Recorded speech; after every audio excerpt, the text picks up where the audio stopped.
everyone, I'm Lulu. Welcome back to my channel. Many subscribers want to know the surroundings of my house. So in the next few videos, I will show you a route through my morning jog. After leaving the house, there's a 300 meters road full of flowers. This is the only way for nearby residents to enter the town. Then you can run into a running path. Who will be sleeping if you can run in such scenery? From here, there will be a plank road over the lake. Maybe because of the drought this year, lower water level causes some of the boardwalks to be stranded. Although it's not 7 o'clock yet, you can feel the heat now. This year is experiencing more unusual weather than ever before. This is the warning from the nature.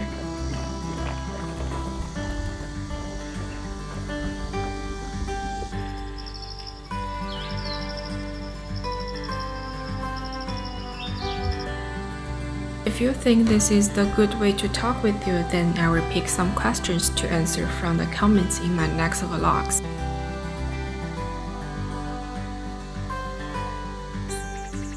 今天我们做一个来自中国却风靡欧美，可大部分中国人不太了解的饮料，它就是红茶菌，也叫 kombucha。如果你在美国超市买过这种饮料，那你一定知道它的单价在每瓶5至6美金。按照当前7:1的汇率换成人民币是40元左右，真的是非常的昂贵。首先我们需要准备16克的红茶装入茶包，2.5升浸泡过的水，最好是瓶装水，因为红茶菌是一个发酵型饮料，瓶装水可以给它一个没有污染的发酵环境。红茶菌之所以可以在欧美流行，是因为它富含有益菌，对我们的肠道有非常好的帮助。现在我们将茶包放在水中烧开。如果你恰巧也喜欢喝酸的，那么它可以完美的代替饮料。如果你不喜欢偏酸的口味，我们还可以用水果进行2次发酵，这样可以稀释它的酸度。等红茶烧开后，关火，加入300克白糖，这个温度下可以让糖迅速的融化。在之后发酵过程中，菌类消耗白糖的过程就是发酵的过程。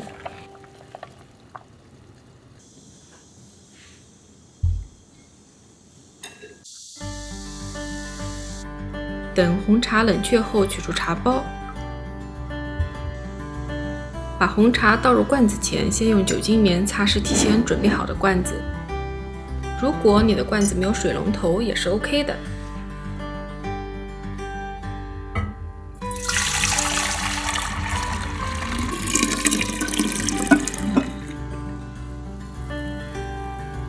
这就是红茶菌菌种，白白胖胖，非常可爱。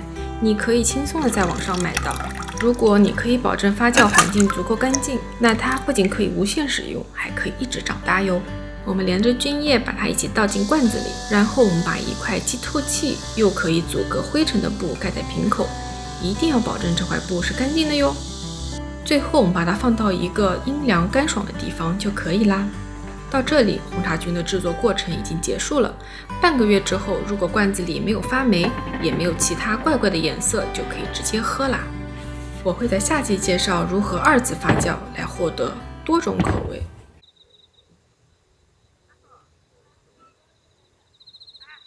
既然是田园生活，那么当然得有一片小菜园。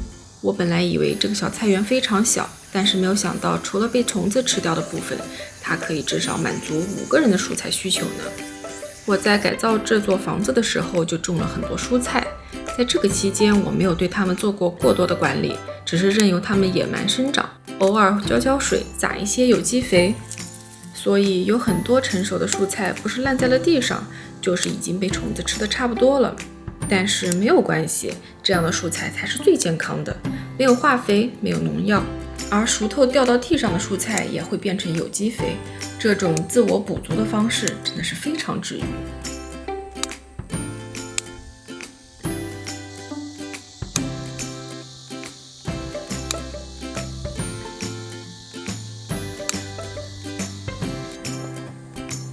这片小菜园被一圈小山坡包围着，我春天的时候在这片山坡上星星点点地插了一些鸡眼垂草，没想到一个夏天就已经长满了整个山坡。这种草特别适合懒人去养，满满的小花，耐热耐寒，没有病虫害，而且花期也特别的长。其实这些蔬菜的品相都不是非常好，但这才是真正的有机蔬菜，并且你不需要花太多的心思去管理，面面俱到就不叫田园生活了吧。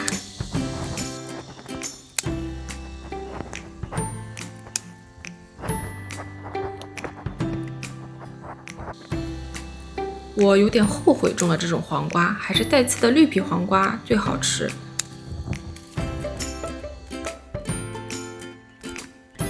豇豆产量很高，种一次就可以吃很久。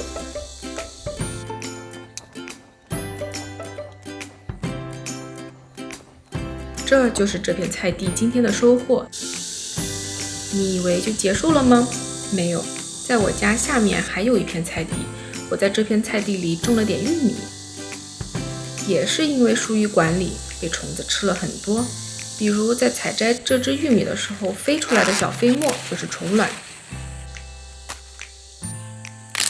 第二只很完美。我还在这片地里星星点点地种了一些香瓜、羊角蜜，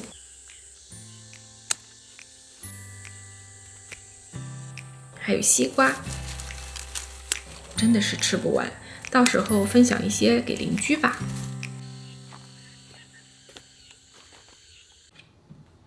今天用我们的收获做一道沙拉。首先我们要处理一下刚刚采回来的蔬菜，先把玉米去皮，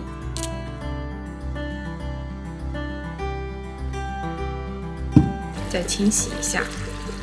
刚刚摘的辣椒是炒菜用的，不适合做沙拉，所以我从超市买了2个水果椒。我们来把它们切成丁。第一期视频里的宜家菜刀被人吐槽不锋利，所以我重新买了一把。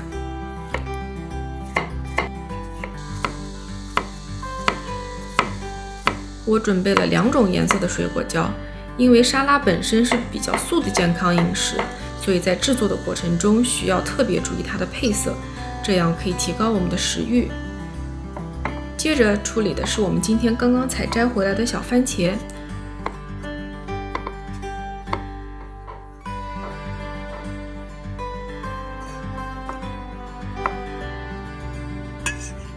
其实今天做这道沙拉的主要原因是之前买的牛油果熟透了，再不吃就要坏啦。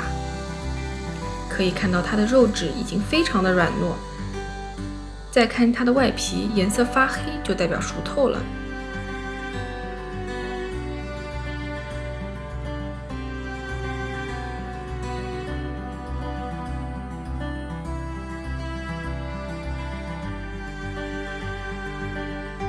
牛油果切丁最好的方法就是直接带皮处理，然后用勺子把它挖出来。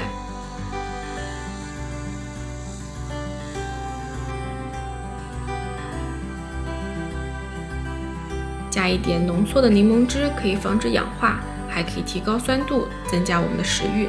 当然，你也可以用新鲜的柠檬。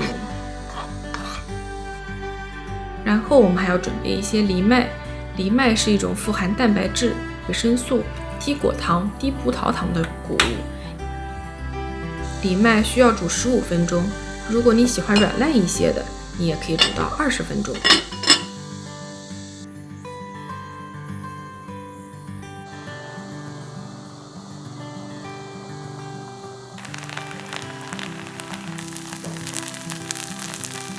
然后我们要把玉米煮熟。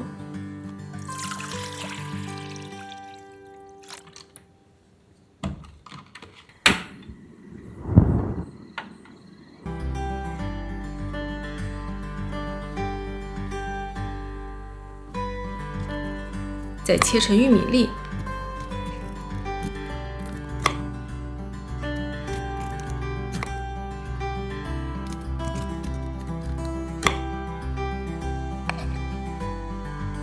然后我们把所有的蔬菜全部放在一起，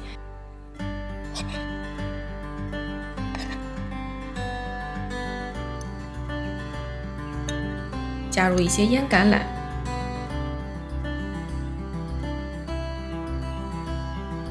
别忘了藜麦，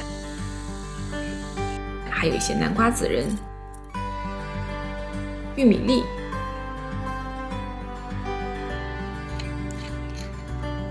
一点点橄榄油，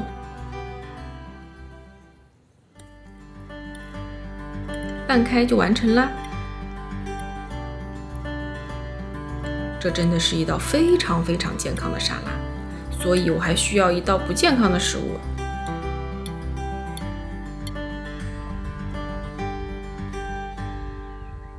它就是蛋黄酱虾球。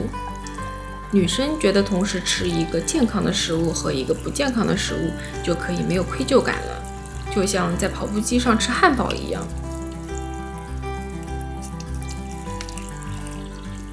除了准备一些虾肉，还需要一些自发面粉。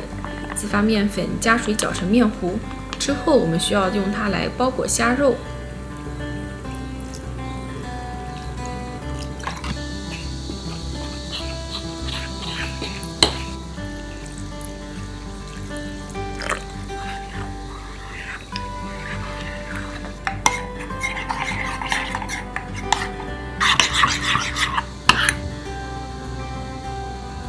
接下来就是最重要的步骤，制作蛋黄酱。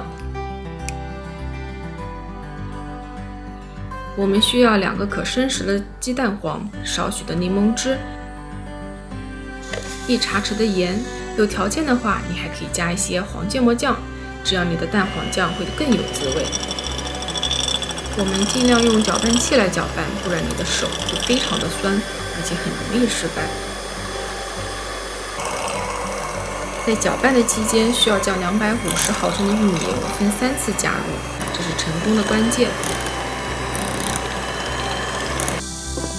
我在门前种了一些香料，比如薄荷、迷迭香。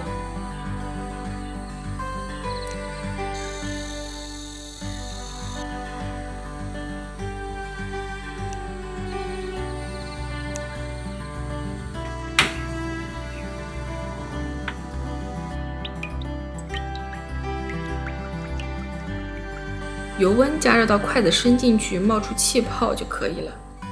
我们把虾肉裹上面糊，如果你希望更加的酥脆，可以再加上一些面包糠。接下来就是比较解压的油炸过程。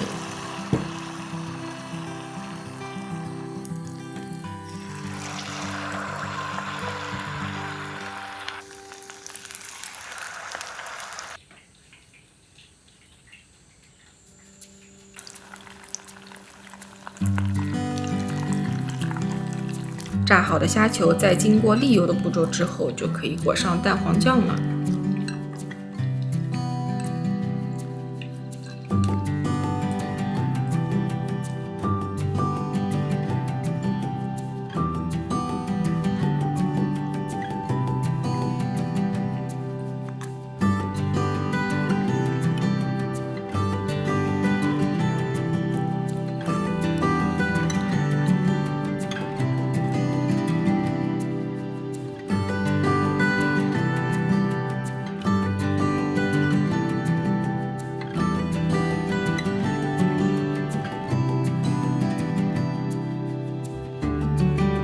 再来一点点欧芹碎提味，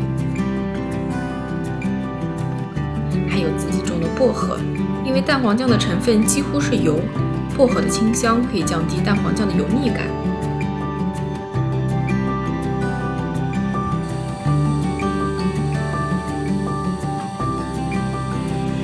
这时候的月亮已经出来了。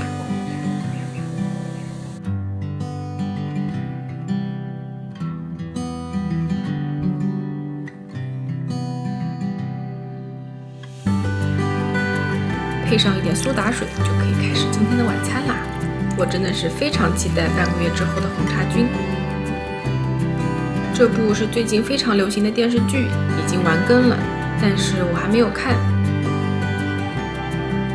这样的晚餐真的是一个非常享受的过程。